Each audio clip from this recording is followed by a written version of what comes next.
Hello दोस्तों, मैं आज आप लोगों के लिए हाई स्कूल के सिलेबस से भौतिक विज्ञान का चौथा वीडियो लेके आया हूँ। आज इस चौथे भाग में आपको कई चीज़ें ऐसी बताई जाएंगी जिसे आपको जानना बहुत ज़रूरी है।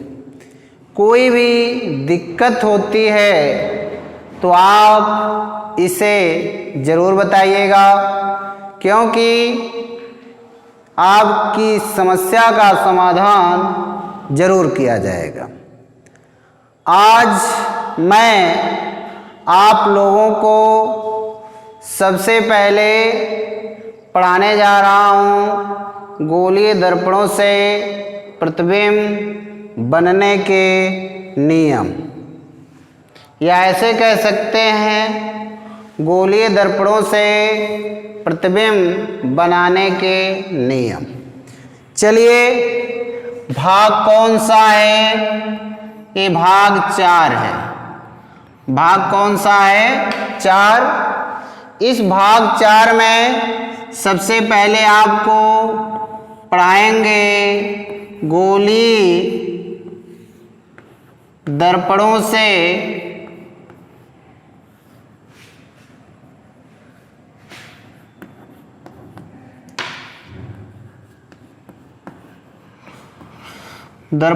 प्रतिबिंब बनाने के नियम।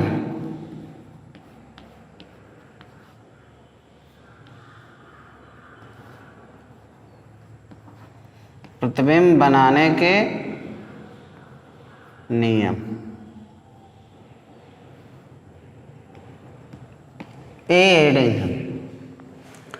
गोलीय दर्पणों से प्रतिबिंब बनाने के नियम।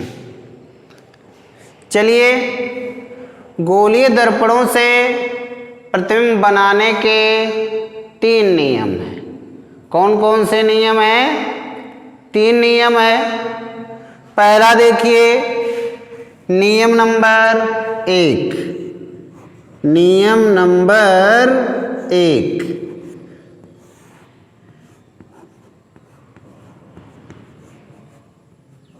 पहला नियम, फर्स्ट नियम जो है इसे आप देखेंगे। पहला नियम ये है, अवतल दर्पण के लिए देखिए, ये आपका अवतल दर्पण बन गया।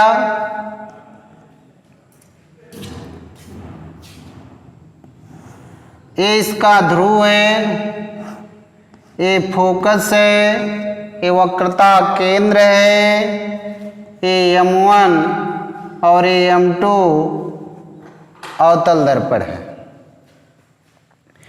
M1 M2 अवतल दर्पण हो गया, इसका ध्रुव P हो गया, फोकस F हो गया, वक्रता केंद्र C है। देखेंगे इसमें, ये आपका मुख्य अक्ष है। क्या है? मुख्य अक्ष है। इसमें देखिए, मुख्य अक्ष के समांतर, किस अक्ष के समांतर? मुख्य अक्ष के समांतर आने वाली प्रकाश की किरणें दर्पण से परावर्तन के पश्चात कहाँ से होकर जाती है? फोकस से होकर जाती है। हो गया। उत्तल दर्पण के लिए क्या होगा ये भी देख लीजिए।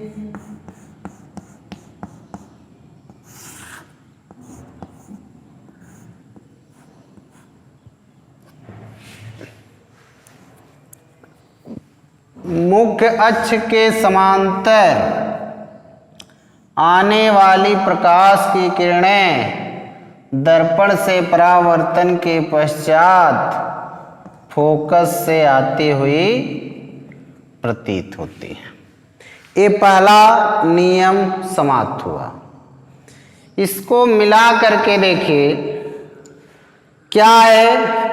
मुख्य अक्ष के समांतर चलने वाली प्रकाश की किरणें दर्पण से परावर्तन के पश्चात फोकस से होकर जाती हैं कोष्टक में अवतल दर्पण में। वह दर्पण से परावर्तन के पश्चात फोकस से आती हुई प्रतीत होती हैं उत्तल दर्पण में। तो पहला नियम समाप्त हुआ। दूसरा देख लीजिए, नियम नंबर 2।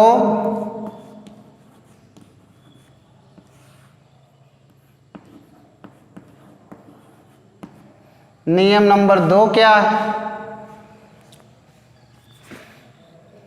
अवतल दर्पण हमने बना दिया, ये अवतल दर्पण हो गया, ये इसका फोकस हो गया, ये M1 M2 अवतल दर्पण का ये नाम है, ये ध्रुव है। अब की बार क्या नियम नंबर 2 में फोकस से होकर, कहाँ से होकर?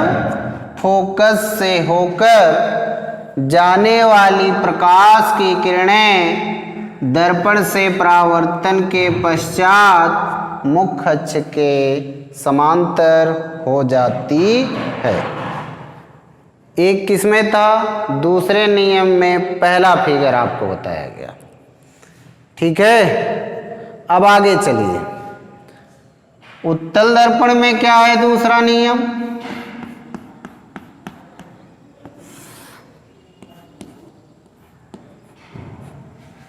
फोकस की ओर जाने वाली, इसमें फोकस की ओर जाने वाली प्रकाश की किरणें दर्पण से परावर्तन के पश्चात मुख्य अक्ष के समांतर हो जाती है। नियम नंबर 2 को मिला करके एक साथ देख लीजिए। क्या है नियम नंबर 2 में? फोकस से होकर जाने वाली प्रकाश की किरणें, फोकस से होकर जाने वाली प्रकाश की किरणें दर्पण से परावर्तन के पश्चात मुख्य अक्ष के समांतर हो जाती हैं अवतल दर्पण में। वह फोकस की ओर जाने वाली प्रकाश की किरणें दर्पण से परावर्तन के पश्चात मुख्य अक्ष के समांतर हो जाती है उत्तल दर्पण में। 2 नियम समाप्त। तीसरा क्या है? नियम नंबर 3 देख लीजिए।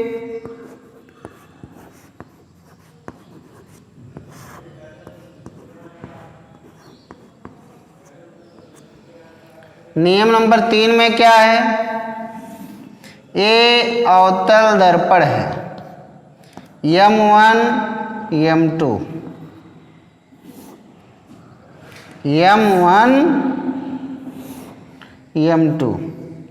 ये फोकस हो गया, ये वक्रता केंद्र हो गया।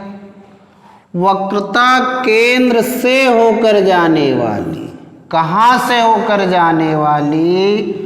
वक्रता केंद्र से होकर जाने वाली प्रकाश की किरणें दर्पण से परावर्तन के पश्चात उसी मार्ग में वापस लौट जाती है।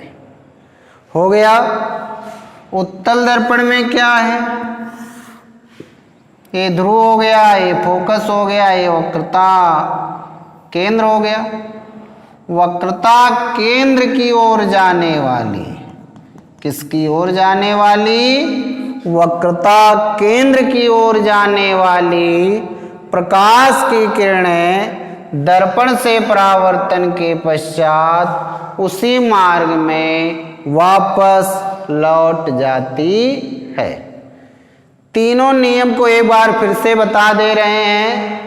तीनों नियम है क्या, उसको आप ध्यान से देख लीजिए। गोलीय दर्पणों से प्रतिबिंब बनाने के नियम हैं और इस नियम में सबसे पहले आप नियम नंबर 1 देखेंगे। गोलीय दर्पण कितने होते हैं? 2 होते हैं। एक अवतल होता है और एक उत्तल होता है। अवतल और उत्तल में प्रतिबिंब कैसे बनते हैं, उनके नियम 3 हैं। पहला नियम है क्या? नियम नंबर 1, मुख्य अक्ष के समांतर आने वाली प्रकाश की किरणें दर्पण से परावर्तन के पश्चात फोकस से होकर जाती है। ठीक। दूसरा क्या है? एक बार ध्यान से दोनों को एक साथ लेके, मुख्य अक्ष के समांतर आने वाली प्रकाश की किरणें दर्पण से परावर्तन के पश्चात फोकस से होकर जाती हैं। दर्पण से परावर्तन के पश्चात फोकस से आती हुई क्या हो रही हैं? प्रतीत होती हैं उत्तल दर्पण में। पहला नियम समाप्त। नियम नंबर 2 क्या है?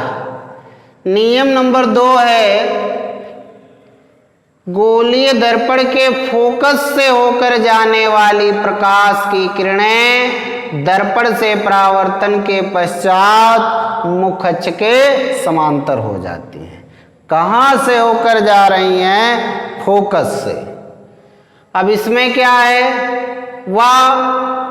फोकस की ओर जाने वाली प्रकाश की किरणें दर्पण से परावर्तन के पश्चात मुख्य अक्ष के समांतर हो जाती हैं उत्तल दर्पण में कोष्टक में। नियम नंबर 3 क्या है? गोलीय दर्पण के वक्रता केंद्र से, गोलीय दर्पण के वक्रता केंद्र से होकर जाने वाली प्रकाश की किरणें दर्पण से परावर्तन के पश्चात उसी मार्ग में वापस लौट जाती है। वक्रता केंद्र की ओर जाने वाली प्रकाश की किरणें दर्पण से परावर्तन के पश्चात उसी मार्ग में वापस लौट जाती है। तो 3 नियम समाप्त हुए। अब इसके बाद आप आगे देख, गोलीय दर्पणों से प्रतिबिंबों का बनना। गोलीय दर्पणों से प्रतिबिंबों के बनने की 6 स्थितियां हैं, वो भी अवतल दर्पण के द्वारा, अवतल दर्पण के द्वारा। उत्तल दर्पण के द्वारा जो प्रतिबिंब बनने की स्थिति है, और वो स्थितियां हैं 2। चलिए, गोलीय दर्पणों से प्रतिबिंबों का बनना जो आपका है, ध्यान दीजिए। गोलीय दर्पणों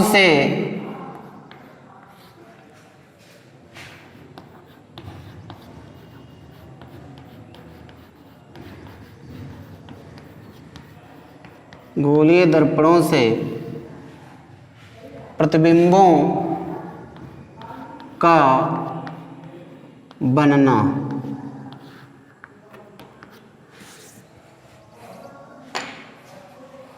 पहला है अवतल दर्पण के द्वारा। कौन से दर्पण के द्वारा? अवतल दर्पण के द्वारा।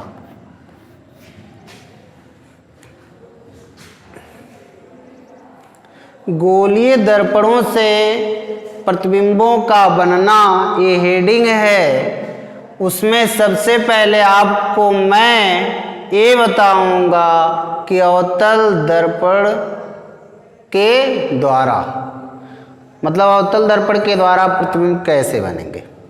अवतल दर्पण के द्वारा जो प्रतिबिंब बनने की स्थितियां हैं वो 6 हैं। पहला है, ध्यान से, पहला है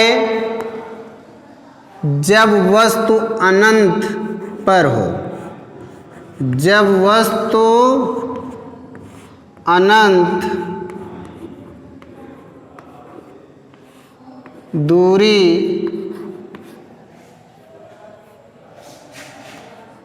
पर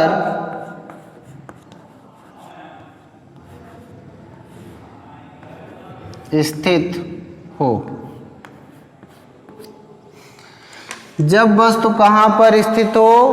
अनंत दूरी पर स्थित हो अवतल दर्पण के द्वारा बताना है। चलिए सबसे पहले हम क्या बनाएंगे? एक अवतल दर्पण बनाएंगे जिसका नाम है M1 M2। क्या नाम है? M1 M2। ए अवतल दर्पण का ध्रुव हो गया, ए फोकस हो गया और ये वक्रता केंद्र हो गया। ये अनंत पर स्थित एक वस्तु ए बी हो गई। अनंत पे स्थित एक वस्तु ए बी हो गई। अनंत पर स्थित वस्तु के बी सिरे से चलने वाली प्रकाश की किरणें फोकस से होकर जाती हैं, जो दर्पण से परावर्तन के पश्चात मुख्य अक्ष के समांतर हो जाती है। दूसरी वक्रता केंद्र से होकर जाती है। कहाँ से होकर जाती है? वक्रता केंद्र से होकर जाती है और दर्पण से परावर्तन के पश्चात उसी मार्ग में वापस लौट जाती है। इसका प्रतिबिंब ए डैश बी डैश बनता है। हो गया, फिगर हमने बना दिया। सुनिए क्या है? जब वस्तु अनंत दूरी पर स्थित हो तब अवतल दर्पण के द्वारा प्रतिबिंब बनने की स्थिति को बताना है। तो इसमें लिखेंगे क्या? तो ऐसी स्थिति में अवतल दर्पण के द्वारा वस्तु का प्रतिबिंब दर्पण के फोकस तल पर वास्तविक उल्टा व अवश्य से छोटा बनता है।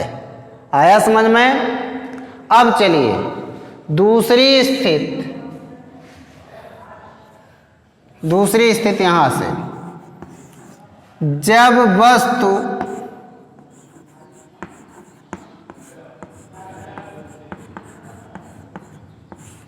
अनंत, जब वस्तु अनंत व वक्रता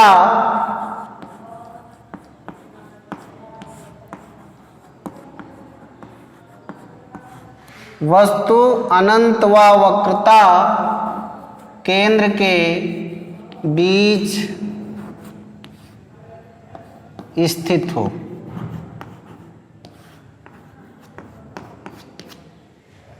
दूसरी स्थिति है जब वस्तु अनंत व वक्रता केंद्र के बीच स्थित हो। इसका फिगर देख लीजिए।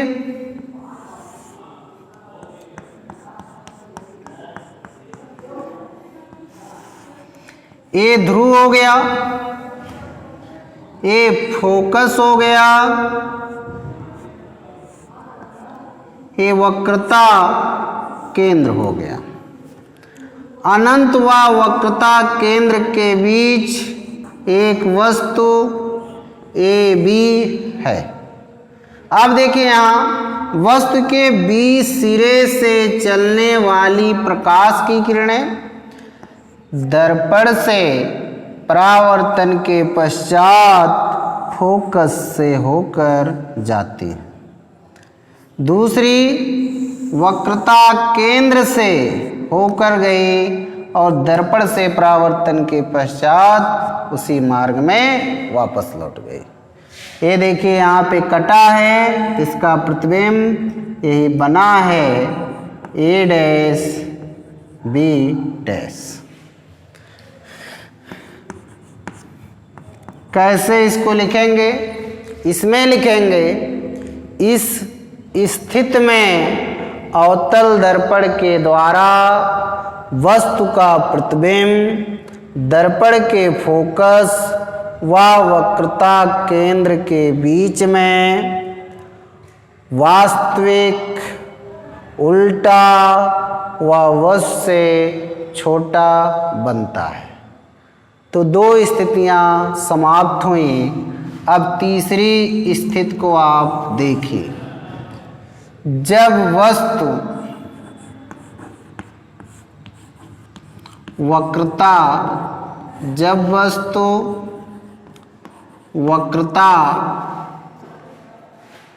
केंद्र पर स्थित हो। जब वस्तु कहाँ पर स्थित हो? वक्रता केंद्र पर स्थित हो। चलिए फिगर बना रहे हैं। M1 M2 एक अवतल दर्पण हो गया। इसका ध्रुव P है, फोकस F है, वक्रता केंद्र C है। इस पर ही वस्तु है। किस पर है? वक्रता केंद्र पर। AB ये वस्तु हो गई। यहाँ से देखिए प्रकाश की किरणें जा रहे हैं। दर्पण से परावर्तन के पश्चात फोकस से होकर गई। कहाँ से होकर गई? फोकस से होकर गई। रुकिए अभी अब बाद में। और फोकस से होकर जाने वाली दर्पण से परावर्तन के पश्चात मुख्य अक्ष के समांतर हुई। यहीं पर एक दूसरे को क्या की हैं? काटी। इसका प्रतिबिंब A डैश B डैश बनता है। एक बार प्रकाश की किरणें कहाँ से होके गई? मुख्य अक्ष के समांतर और दर्पण के फोकस से होकर चली गई। दूसरी फोकस से होकर गई हैं और वो मुख्य अक्ष के समांतर हुई, तो एक दूसरे को B डैश पे काटी। क्या इसमें क्या लिखेंगे? ऐसी स्थिति में अवतल दर्पण के द्वारा वस्तु का प्रतिबिंब वक्रता केंद्र पर ही बनता है, वास्तविक बनता है, उल्टा बनता है और वस्तु के बराबर बनता है। तीन स्थितियां समाप्त हुई। अब चौथी स्थिति आप देखेंगे। चौथी स्थिति,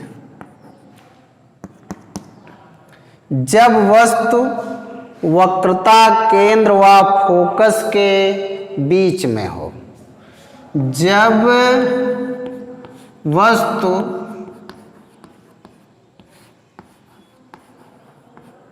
वक्रता केंद्र व फोकस के बीच में हो,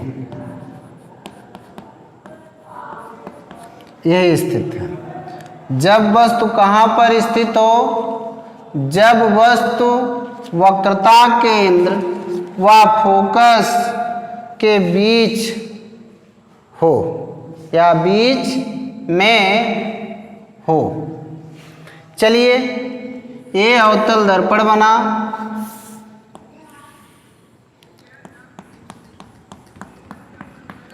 M1 M2 हो गया।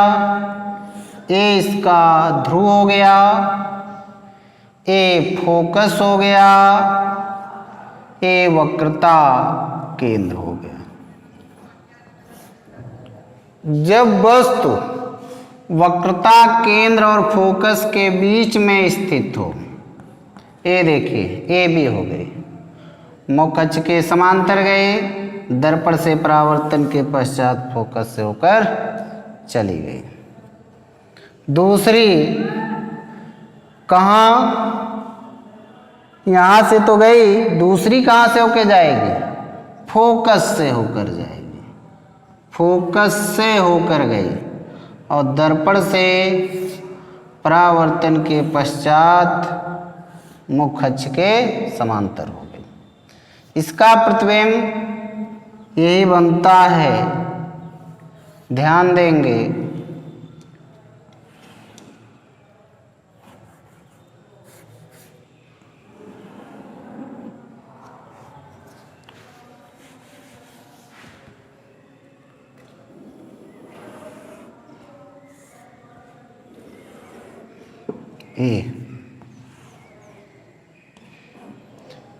ए डैश बी डैश ए बना। क्या लिखेंगे इसमें, क्या हेडिंग है, जब वस्तु वक्रता केंद्र व फोकस के बीच में हो तो ऐसी स्थिति में अवतल दर्पण के द्वारा वस्तु का प्रतिबिंब वक्रता केंद्र व अनंत के बीच में वास्तविक, उल्टा व वस्तु से बड़ा बनता है। 4 स्थितियां समाप्त हुई। 5वीं स्थिति को आप देखिएगा, क्या है, जब वस्तु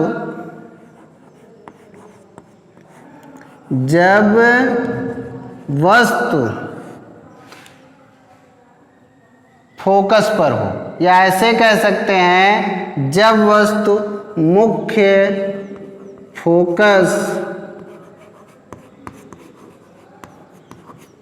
पर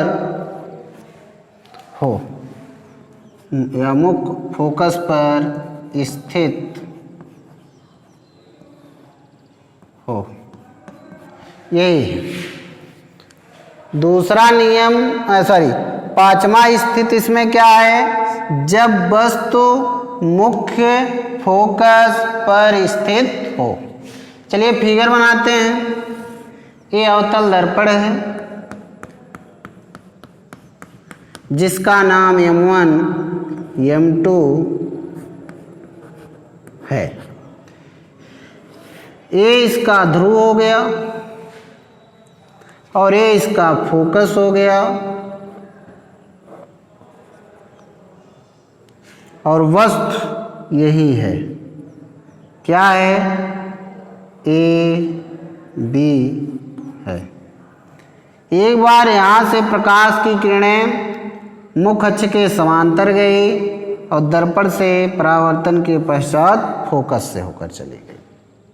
दूसरी स्थिति में वक्रता केंद्र से, कहाँ से, वक्रता केंद्र से, और ये अनंत पर चली गई। ये फिगर है। जब वस्तु दर्पण के मुख्य फोकस पर स्थित हो तो अवतल दर्पण के द्वारा वस्तु का प्रतिबिंब अनंत पर बनता है, वास्तविक बनता है, उल्टा बनता है और वस्तु से काफी बड़ा बनता है। इन 5 कंडीशन में एक शर्त याद रखिएगा, जब वस्तु अवतल दर्पण के सामने स्थित हो, और हमेशा वस्तु बाईं तरफ ही रखी जाती है, इस चीज को ध्यान देना। तो अवतल दर्पण के द्वारा यदि प्रतिबिंब दर्पण की तरफ बने तो प्रतिबिंब कैसा होगा, वास्तविक होगा और उल्टा होगा। ये सब में लागू है। क्या है, वास्तविक है, उल्टा है, हर स्थिति में यही है। 5वीं कंडीशन के बाद आखिरी जो कंडीशन है वो है जब वस्तु दर्पण के ध्रुव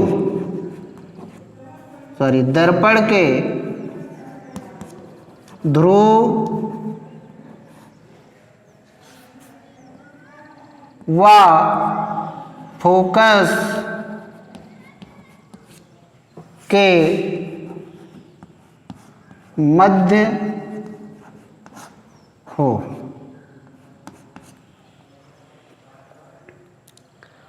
ये देखिए M1 M2 हो गया, ये ध्रुव है, ये फोकस है। फिगर दिखाई दे रहा है। इसके बीच में एक वस्तु यही है जिसका नाम है AB। मुख्य अक्ष के समांतर गई प्रकाश की किरणें दर्पण से परावर्तन के पश्चात ये फोकस से होकर चली गई। दूसरी कहाँ से होके जाएगी? वक्रता केंद्र, ए है C, वक्रता केंद्र, और C से जो होके गए, इसी दोनों किरण को आगे की तरफ बढ़ा दिया गया। यहीं पर एक दूसरे को काटे हैं। ये ध्रुव है और ये इसका प्रतिबिंब बना A' B'। देखिए किस तरफ अब की बार प्रतिबिंब बना भैया? दर्पण के दूसरी तरफ बना। जब प्रतिबिंब दर्पण के दूसरी तरफ बनता है तो आभासी होता और सीधा होता है।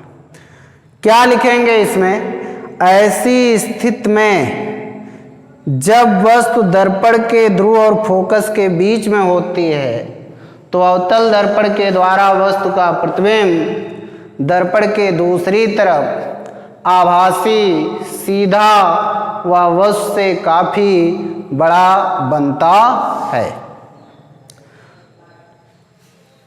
अब आपको दो चीजें याद रखना है। जब प्रतिबिंब दर्पण की ओर बनेगा तो वास्तविक रहेगा, उल्टा रहेगा।